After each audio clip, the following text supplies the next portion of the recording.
Welcome back to the channel, guys. And so today's video is going to be based off of, I just got the C5 Corvette cammed. Got it back. I've had it back from being cammed for about a month and a half now. Drove it quite a bit. Have enjoyed it. You know, got some miles in it. Got some recordings. Got some pictures. You know, all that stuff. So like I said, now that we got some audio and some stuff, I'm going to do a YouTube video on it. We'll talk about it. You know, we'll get into it. But otherwise, just go ahead and hit that subscribe button and that like button, and come on. Alright, y'all, so we're going to get this video started, talking about the cam and the other stuff that I had installed on this car and where it sits now. So y'all come along and enjoy. Alright, y'all, so first up, we got the Veraram B2 Ram Air intake. As pictured, you can see it is a Ram Air cold air intake. This is actually a true cold air intake because it is taking air from the outside of the vehicle and forcing it up through the actual intake, throttle body, the MAF sensor, of course, all that stuff. I liked it because, as you can see, it's literally just, it goes right to the front wind slots on the front of the bumper. So it is nothing but true forced cold air induction, and it's fantastic. Absolutely love this intake. It's pretty cheap. So it didn't cost a fortune. It was easy to install. I think the install took me a total of about an hour. There wasn't much to do to it, but I mean, it's a great intake. Absolutely love the intake. Next up, we got the Texas Speed 1 7/8 inch long tube headers with the Texas Speed header gaskets. These are really great headers. They were cheap. They were actually budget friendly. So for anybody looking for long tube headers but doesn't want to spend a fortune on them, there is a lot of companies that do make headers for the C5 now. You got Texas Speed. I think you got Corsa makes a set. Speed Engineering. There's quite a few. Of course, your standard eBay headers if you really want to go cheap. So there's a lot of people that make headers, but for me, everybody talks about Speed Engineering. You know, they bolt right up whatever. I mean, these Texas Speed headers, I didn't have the proper tooling and time to install the headers, so I did have somebody just help me and throw them on, just to make it easy. And I mean, they fit pretty much right on. I mean, he said it was just literally slide it right on and go. So they're great, absolutely great headers. Sound amazing too. And of course, next up after the headers, I did have the cats removed. Had the cats cut off and removed. So we basically just, you know, had a basic mid pipe welded up. You know, just two pipes to replace the cats, going from my headers to what I have now, or what is pictured, which is the Borla X pipe. Now this particular X pipe is meant specifically for the S-type exhaust. I know that for a fact. I'm not sure if it fits on the Borla Attack and some of the other Borla exhausts that they do offer for the C5 Corvette, but I do know that it bolts directly right up to the S-type. As you'll see in the picture with the exhaust, and then if you look at the picture with the X pipe, now you can see the hookups are literally the exact same shape, same everything. So they just hook right up, throw some gaskets in it, and, you know, call it a day. Like I said, this was the Borla X pipe. I mean, it's an X pipe. It added some sound, and then of course when removing the cats and having that extra mid pipe welded up, it just opened up the airflow greatly. And of course, to finish off the exhaust, this is the Borla Type S catback designed exhaust that I am running on my car. This exhaust was already on my car when I bought it about 3.5 years ago. The car still had stock header, stock cat, stock H pipe, stock everything. It was just the Borla exhaust. Sounded all right. I mean, it was better than stock. I'll give it that. But it definitely needed some love. So I've given it that. And it does have a tune. The car is also tuned, and it sounds, you know, phenomenal. The X pipe is, because of course X pipes are meant more for performance, so it does have a little bit of a rasp to it. It's a little bit raspy, which honestly I kind of like. A lot of people don't like rasp in their exhaust. But like I said, me personally, I mean, when I paid for all this exhaust work and all this motor work, you know, I want to hear it. So I enjoy the sound that it makes, and like I said, the rasp is not horrible. So like I said, it's really great. I enjoy it, and like I said, the car's loud with all of that exhaust system on there. So with the exhaust work, I did have when I did the headers, I just before I sent it off, I put the MSD 8.5mm spark plug wires, and I got a set of Iridium high fire spark plugs from Holley, and I put those in myself. It was just, I mean, it was time for new spark plugs because the old ones were, you know, old and used, and my spark plug wires were all but falling apart. I mean, they were really old. So I said it was just time for a freshen up on them. And when I did the spark plugs and wires, I also did change out the coils. There's a lot of conflicting opinions. Some people say that, you know, the LS1, the stock LS1 coils are fine. A lot of people don't like the MSD street coils. You know, they misfire, they have issues, whatever.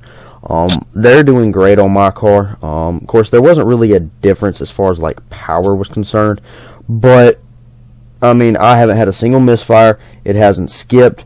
It hasn't, I mean, the car hasn't done anything. So I said, there's a lot of conflicting opinions online. And like I said, I still have my stock coil packs just in case I do need them. But like I said, I've had these MSD Street Fire coils for, geez, they've been on the car almost a year and a half now, and I haven't had a single issue out of them. They're doing great, and they're holding up great. It's also been tuned twice. It was tuned once with the header install.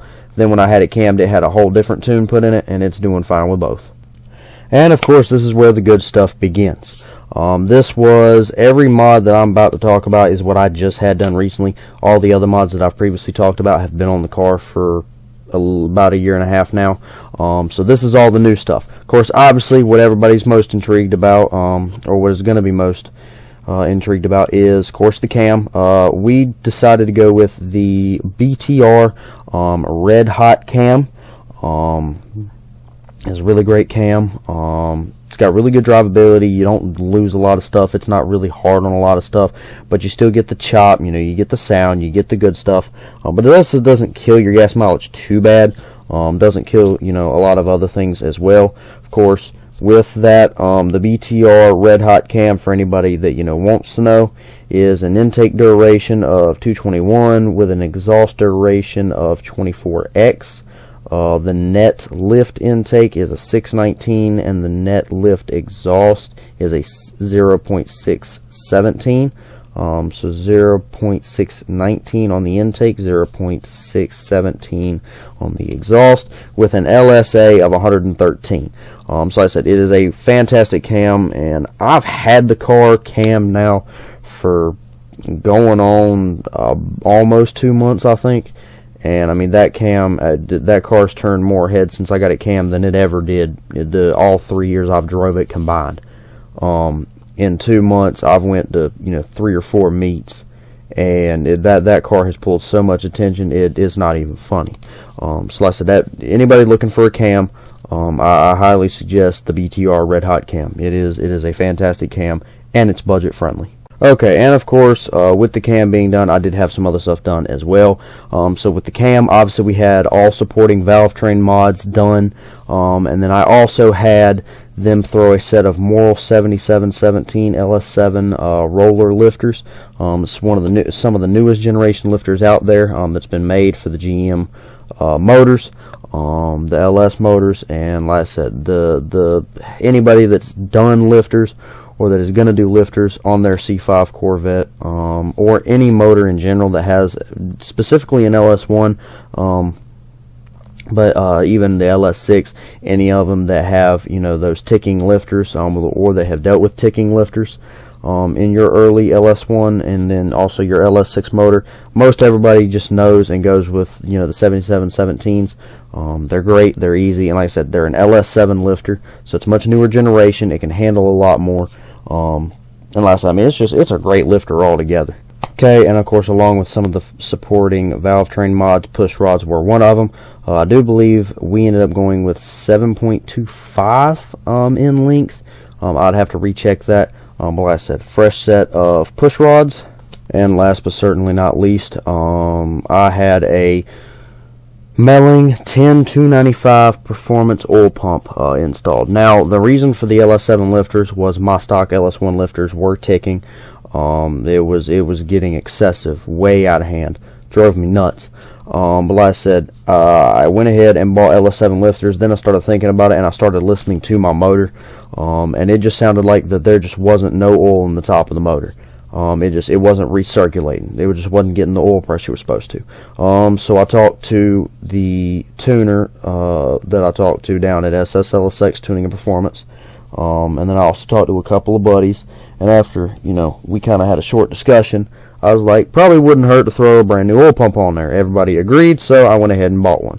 And like I said, got the Millington 295 Performance oil pump, and as soon as I picked the car up, with the stock oil pump, my car at a cold idle barely had 40 oil PSI, and at a hot idle and driving, it barely held at 23 oil pressure, oil PSI.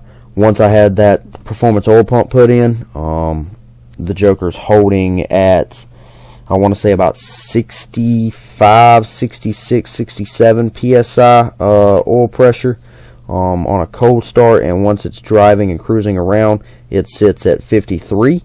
Warm, hot idle, and driving. So like I said, really good oil pressure. A lot better oil pressure. It sounds like there's actually oil getting to the top of my motor now, which is why I think my lifters were ticking, is because it was just they were being deprived of oil. So like I said, fixed that issue there, did that, and of course now we'll talk about what the car made power-wise. Okay, and of course what everybody wanted to know, what did it make on the dyno? Yes, I did go ahead and have the car dynoed, so I could see where I sat now before I did send it in for my next round of modifications. So right now, on everything that I have just talked about, tune and all, the car made 358 horsepower with 353 pound-feet of torque. So basically 360 horsepower, 353 pound-feet of torque, which is actually really great numbers. At first I thought it was a little low, but I was also expecting, I was thinking about, the standard 350 that the the LS1 came with.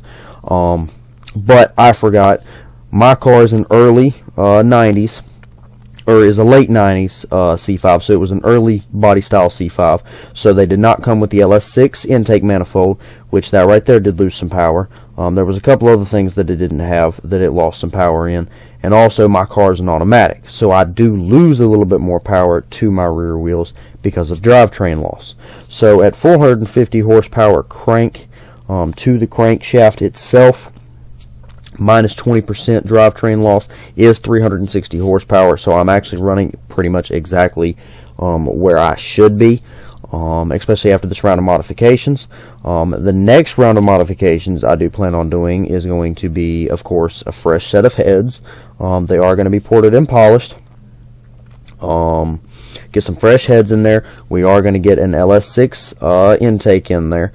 It's going to be a 92mm LS6 intake, and then we're also going to pair it with a LS2 92mm throttle body to allow a lot more airflow, because with that Veraram intake, it's already, that thing's got the air coming in.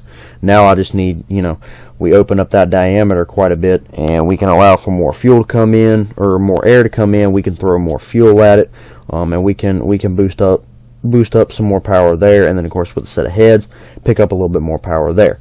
So like I said, right now the car makes 360 horsepower, and the car had a freshly rebuilt transmission about 1,000 miles ago, and they did throw a few, I call them souped up parts, but they did throw some little bit higher quality parts in there per my request, because I did tell them what I was planning on doing, which was camming the car and of course doing some dig and roll racing. Excuse me. So they went ahead, they upped my transmission quite a bit. Excuse me, good lord. And so after they did that, and then I sent it down to SS, he did adjust my shift points as he was testing it, street testing it and dyno testing it. My car did shift at about 6,300. It's where it red lit. And now it red lights at about $7,000, and it'll shift at $7,000. So like I said, he basically just adjusted my shift points up to about $7,000, which really woke that car up. And then he also adjusted it to handle a whole lot better. So when I was racing it before, the car could make a pass in the 8th mile. I could make a pass in second gear, but if I left it in second, it was redlining right as I was getting there, so I needed to shift it to third just to basically get it through and not blow something. And it just, the car was okay in first gear, second gear, just on the intake, the ram air intake, the headers, the X pipe, and the exhaust. I mean, the car was quick, don't get me wrong, but when I shifted to third and fourth gear, I mean, it laid over. I mean, you could feel it losing energy. It was actually going slow, slower than when it did, going through first and second gear. So he adjusted my transmission shift points, adjusted the tuning to that, and the car is absolutely a machine now. I mean, it's a rowdy animal. To only have 360 horsepower, I mean, that joker absolutely rips. I can make a quarter-mile pass in first and second gear only. Don't need to shift to third now. I can hit 110 mile an hour in second gear. And I probably will not hit 110 mile an hour in a quarter-mile track. The car's not quite that fast just yet. So like I said, I got a feeling I can make a pass in first and second gear, and I'll be all right. And, I mean, it pulls. I have tested it a couple of times, first gear, second gear pulls. And, I mean, that car absolutely rips. Matter of fact, it's coming home from a meet in around my hometown, and got a chance to race a very nice GTS Mitsubishi Eclipse on the way home. It was a nice kid. It was a nicely modded car too. Looked really good. But we did 2 roll races. We went from a 60, and I had it in third gear. The first time, it pulled hard. It took a second to kick in because it was low RPMs. I think I left with it at about 3,600 RPMs. So it was a little low. Took a second to get into the power band, and then once it got into the power band, it took off. But I did that, and then the second one we did it from a 50, and I had it in second gear. And I think I left at about 4,600. RPMs, and I mean, that car just, I mean, it hooked up and took off. I was running my race wheels, which are Jegs SSR Spike wheels, 17 by 10s, wrapped in Mickey Thompson ET Street SS's, 305 45 17s, and like I said, it just absolutely hooked up and ripped. My daily tires are her Mickey Thompson Street Comps. Mickey Thompson Street Comps 295 35 18s. And yeah, those street tires, it annihilates the tire, even from a roll. From a 40 and a 50 roll, it'll spin those tires like nobody's business. So like I said, the car is absolutely rowdy. It's a fantastic, fun machine. I absolutely love it. So like I said, it's been a lot of fun and a lot of enjoyment getting the car back. So like I said, now y'all enjoy the sounds that the car now makes and enjoy some of the driving, and hope y'all enjoy.